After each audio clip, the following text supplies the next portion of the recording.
તો જય માતાજી મિત્રો, અમે મરચાંનું વાવેતર કર્યું છે 25 તારીખ 7મો મહિનો 2026. મરચી પહેલા વેલી વાવી છે ને બિયારણ લાયા છે સૂર્યા અને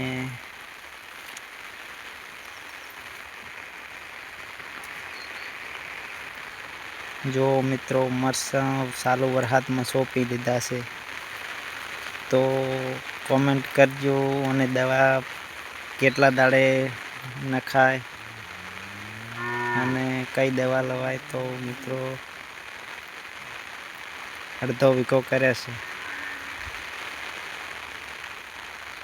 1100 છોડ લાયા હતા, 2 મહિના મરચાં લાયા છે.